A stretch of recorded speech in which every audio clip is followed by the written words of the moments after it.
James at Barber Creek Long Range Hunting and Shooting School. Today we're going to talk about setting your scope up, how you hunt, how you shoot.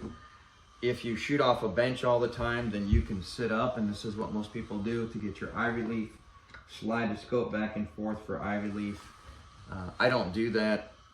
A lot of times I lay prone or I'm shooting off of a tripod. So what I would do is I would push this gun forward, and if I was using a bench, I would stand up and lean into it. So it basically mimics how I hunt, laying in a prone or shooting off a bipod and tripod. And I will keep it at maximum magnification when I'm doing it, because you'll lose your eye relief a lot faster at high magnification. So again, now this is set up perfectly for me, how I hunt or how I shoot, which again is prone or shooting off a tripod.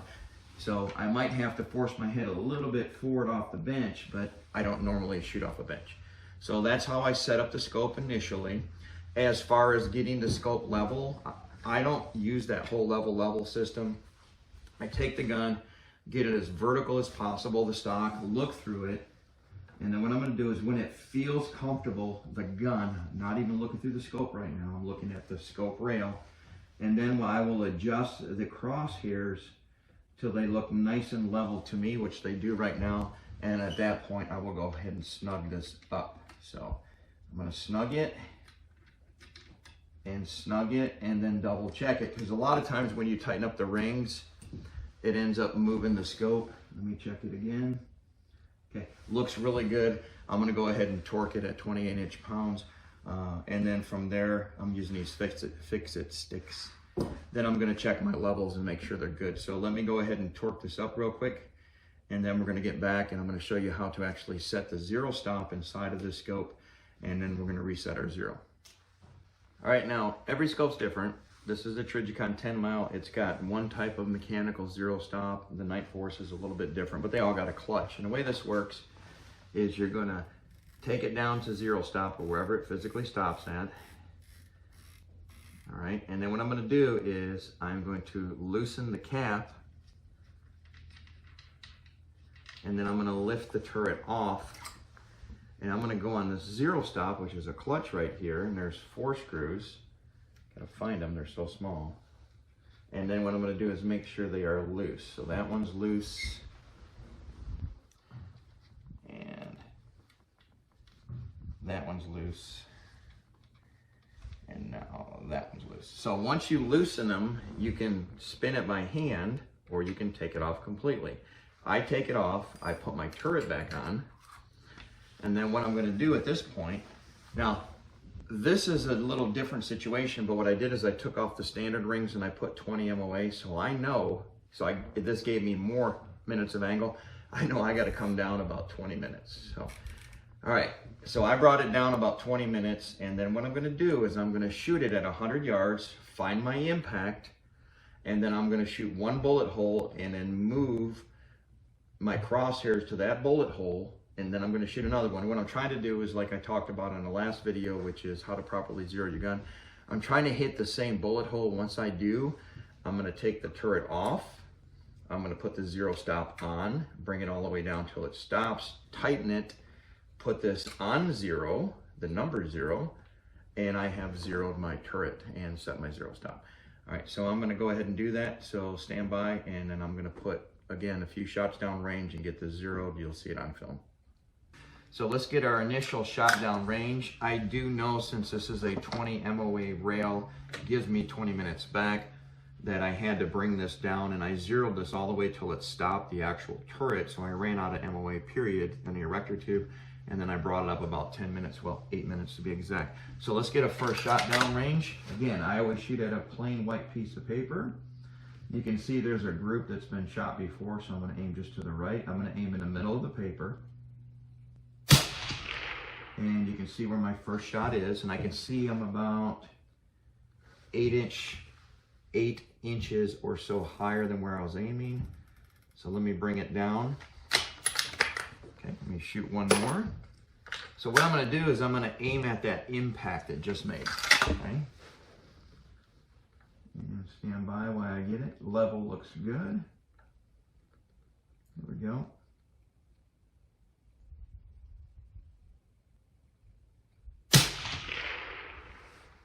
pretty lucky. All right, that was a guess on the 8 inches. All right, do one more and verify. That really was pretty lucky. Okay, level looks good. Stand by. Level doesn't. Here we go. All right, let's shoot it one more.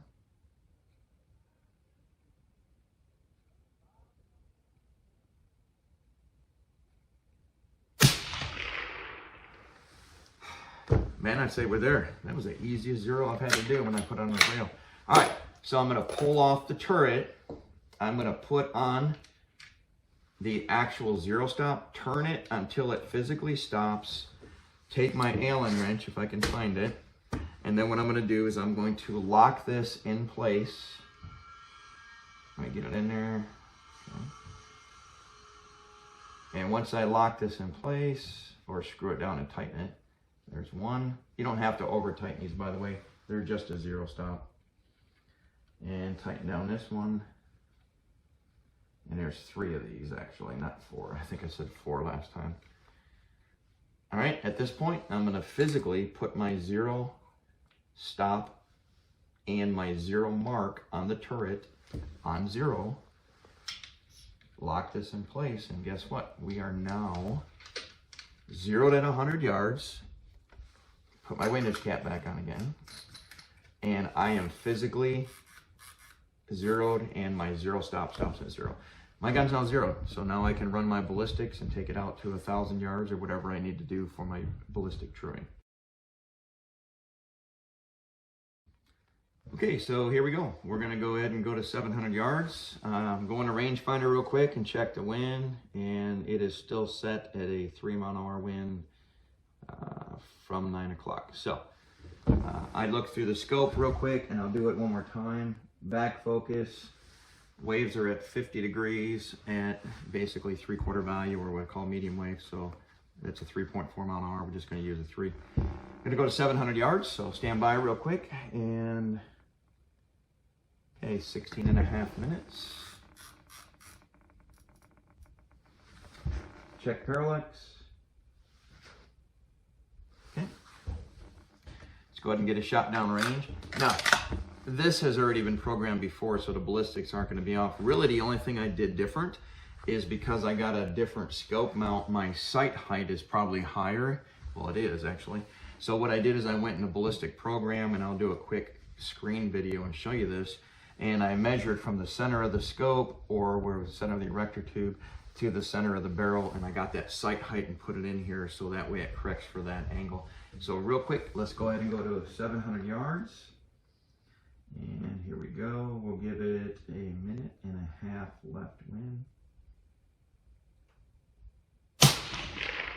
Okay, bullseye, edge of bullseye. Okay, now we're gonna go right out to 1,000 yards. I'm gonna have him set up the camera. Okay, so he just put the long range camera on the 1,000 yard, and we're gonna shoot at a clay pigeon under target 1. So let me check it real quick. All right, 1,003 yards, and it says dial 30, and I'm already at 16.5, and it says 30.30, so 30.25, and it's saying 3 minutes of wind. Double check the wind, and guess what? Same angle, 50 degrees, but the waves are tighter. Actually, they're almost diamonds, so really it's half value. So what I'm gonna do is I'm gonna go half of 5. So I'm going to take a little bit off. It says 3 minutes. I'm going to go about 2.5. All right, clay pigeon under target 1 at 1,000 yards. Stand by. And 2.5 left wind. Okay, well, I either hit the clay or knocked it over, one of the two, but bottom line is the ballistics are still on. So really that's it. So again, when you mount a new scope, or you're getting your gun ready with new ammunition, whatever you're doing, check your zero, re-zero, do a proper zero, shoot at a bullet hole, not a big dot like we talked about in the other videos. And then the other thing is, once you get that set your zero stop, put your turret back on 0, go in your ballistic solver. If you have to make any adjustments, make your adjustments, and true your velocities. Now this video is not about truing velocities.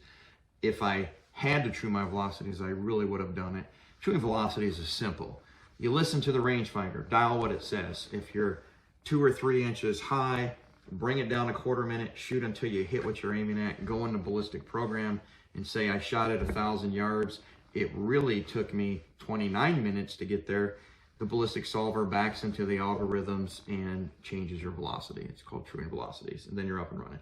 Hey, that's another tip from James at Barber Creek. Thanks for joining us. Have a great day.